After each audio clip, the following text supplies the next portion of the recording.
aku. Saya nak tanya satu soalan berkenaan dengan penyatuan ummah ni. Saya rasa dalam satu keadaan nanti, sebab Bersatu ni bagi saya, when I look at Bersatu, ini peribadi KJ ni, yalah dalam Bersatu ni ada yang bekas UMNO, ada yang bekas PKR, tapi saya lebih rapat dengan yang bekas UMNO lah, macam Datuk Seri semua kan. I see old friends. Yep. Dan saya tak nampak sangat dari segi ideologi kita ni berbeza sangat. Kita terpisah disebabkan politik. Right.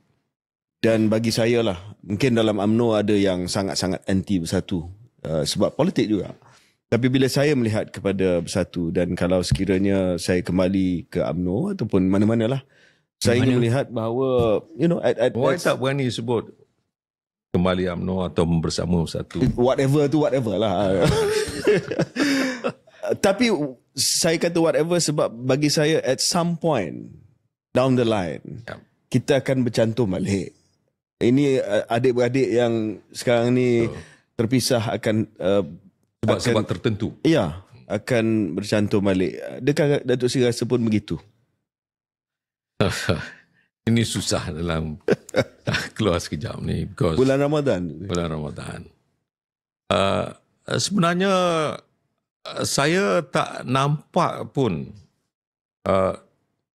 clash yang menyebabkan orang UMNO dengan orang Bersatu ni, atau ahli UMNO dengan ahli Bersatu ni tidak boleh duduk semeja.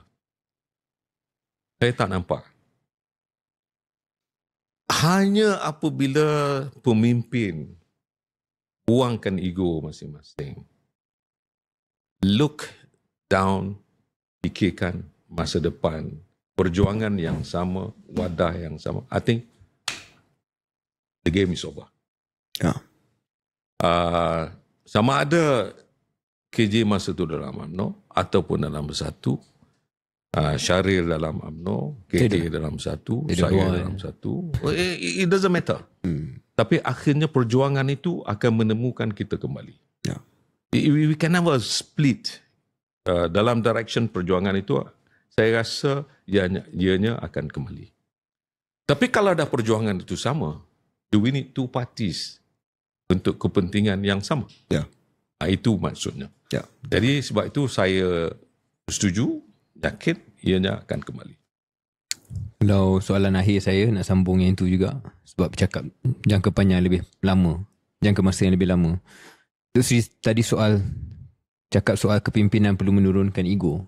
Tapi tidakkah Datuk Seri merasakan bukan sekadar pemimpin tertentu kena turunkan ego, tapi pemimpin tertentu kena tidak ada sebelum sembarang percantuman tu boleh berlaku, dan tanpa menamakan mana-mana pemimpin. Saya rasa dalam Bersatu dalam UMNO ada saja yang memang tak boleh dah semeja. Maka adakah generasi Datuk Seri ataupun generasi lebih muda dalam Bersatu dan UMNO tu yang boleh sampai kepada matlamat ataupun impian yang disebut tu? Dia begini, Syaril.